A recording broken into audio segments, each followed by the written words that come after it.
আজকে ভিডিওতে রায় প্রশ্নবিদরা 2024-এর ষষ্ঠ শ্রেণীর বাংলা বিষয়ে প্রথম পর্যায়ক্রমিক মূল্যায়নে যে 7 নম্বর প্রশ্ন সেটটি রয়েছে অর্থাৎ জেনকিন্স স্কুল কোচবিহার এই বিদ্যালয়ের সমস্ত প্রশ্নের উত্তরগুলি করব। তার আগে তোমরা কেউ যদি আমার চ্যানেলে নতুন হয়ে থাকো তাহলে চ্যানেলটি অবশ্যই সাবস্ক্রাইব করে নেবে।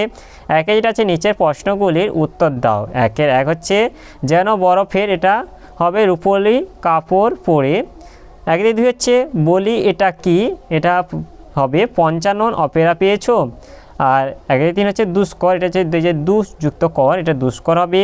একের চার হচ্ছে ধ্বনি হচ্ছে দুই প্রকার। দুই থেকে নিচের প্রশ্নগুলির উত্তর দাও যে কোনো ছাত্রী। দুই থেকে একে হচ্ছে এরা তো মানুষেরই জাত ভাই, কাদের মানুষেরই জাত ভাই বলা হয়েছে, এখানে শিম্পাঞ্জি ও ওরাংওটাংদের মানুষের জাত ভাই বলা হয়েছে।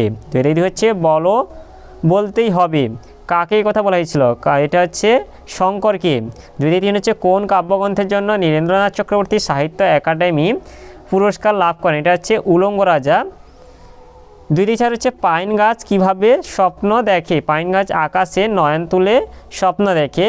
দুই থেকে পাঁচ হচ্ছে সাদৃশ্য শব্দ কাকে বলে, এর উত্তরটি হলো যে সমস্ত শব্দকে ভাঙলে কয়েকটি ছোট অর্থপূর্ণ শব্দ বা অন্য ক্ষেত্রে মূল শব্দটির সঙ্গে অর্থ সম্পর্কযুক্ত শব্দাংশ বা খণ্ড পাওয়া যায় সেগুলিকে সাধিত শব্দ বা যৌগিক শব্দ বলে, যেমন ডাক্তারবাবু, বিয়েবাড়ি ইত্যাদি। এরপরে দুই থেকে ছয় হচ্ছে সন্ধি বিচ্ছেদ করো যে কোনো দুটি। দুই থেকে ছয়ের একে আছে দুর্ধর্ষ, এখানে দুযুক্ত ধর্ষ দুর্ধর্ষ। দুই থেকে ছয় দুই হচ্ছে অতএব, অতযুক্ত এব অতএব। দুই থেকে ছয় তিন হচ্ছে ভাস্কর, ভাযুক্ত কর ভাস্কর। দুই থেকে ছয় চার হচ্ছে নিশ্চয়, নিযুক্ত চয় নিশ্চয়। এরপরে হচ্ছে দুই থেকে সাতে হচ্ছে উপযুক্ত সংখ্যাবাচক ও পূরণবাচক শব্দ বসে শূন্যস্থান পূরণ করো। দুই থেকে সাতের এক হচ্ছে সপ্তাহে, এটা 7 দিন হবে। আর দুই থেকে সাতে দুই হচ্ছে শ্রাবণ হলো বছরে চতুর্থ মাস। এরপর দুই থেকে আটে হচ্ছে বেড়ালের রং কি, বেড়ালের রং হচ্ছে টকটকে লাল। দুই দিন হচ্ছে হজবরল কার লেখা, হজবরল হচ্ছে সুকুমার রায়ের লেখা। এরপর তিনে থেকে হচ্ছে যে কোনো দুটি প্রশ্নের উত্তর দাও। তিনে থেকে একে হচ্ছে তাই তারা স্বভাবতই নীরব, কাদের কথা বলা হয়েছে, তাদের এই স্বভাবতই নীরবতার কারণ কি, এর উত্তরটি হলো প্রশ্নোক্ত অংশটি সুবিনয় রায়চৌধুরী লেখা পশুপাখির ভাষা নামক প্রবন্ধ থেকে নেওয়া হয়েছে। আলোচ্য প্রবন্ধে জঙ্গলের পশুদের নীরব থাকার কথা বলা হয়েছে।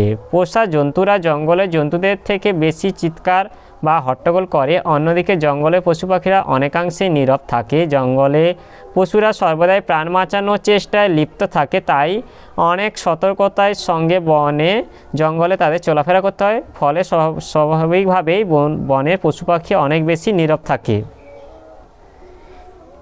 এরপরে তিনে থেকে হচ্ছে শঙ্কর বুঝলো কোথাও একটা বড় ভুল হয়ে যাচ্ছে, এটা সে কিভাবে বুঝতে পারলো, এর উত্তরটি হলো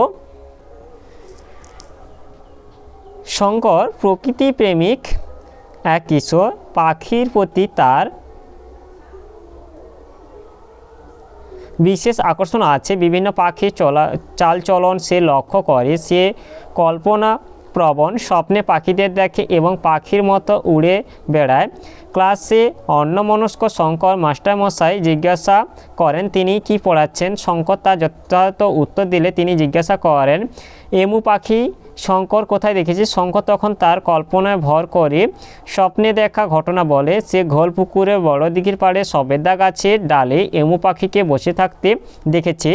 এরপর মাস্টার জিজ্ঞাসা করেন এমু পাখিকে কেমন দেখতে। শঙ্কর বোঝে মাস্টারের গলায় ঠাট্টা সুর, তখনই সে বুঝতে পারে তার কোথাও একটা বড় ভুল হয়ে যাচ্ছে।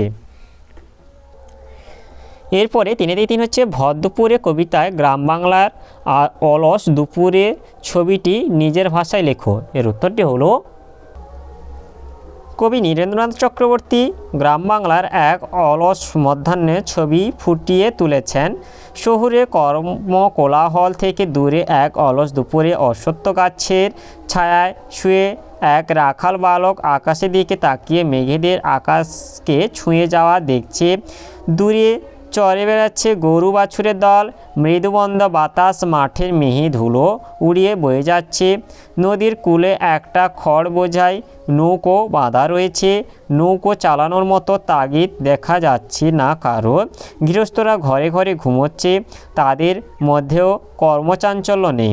সমগ্র বিশ্ব যেন এখানে শান্তির আঁচল ছড়িয়ে দিয়ে অবস্থান করছে। এখানে দুপুরে অলস আবেশ ঘিরে ধরেছে সকলকেই। নাগরিক সভ্যতার কোলাহল মুখরতা থেকে এই গ্রাম্য জীবন অনেক স্বতন্ত্র। এমনই এক অলস দুপুরে চিত্রকবি আলোচ্য কবিতায় উপস্থাপিত করেছেন। তাহলে আজকে ভিডিওতে আমরা ষষ্ঠ শ্রেণীর সাথে থাকে যেটা জেনকিন্স স্কুল কোচবিহার এই বিদ্যালয়ের সমস্ত প্রশ্নের উত্তরগুলি করলাম। আর তোমরা কেউ যদি আমার চ্যানেলটা এখনও সাবস্ক্রাইব করে রাখেন তাহলে চ্যানেলটা অবশ্যই সাবস্ক্রাইব করে নেবে। ভিডিওটি ভালো লাগলে ভিডিওটিকে লাইক, কমেন্ট ও শেয়ার করতে ভুলবে না।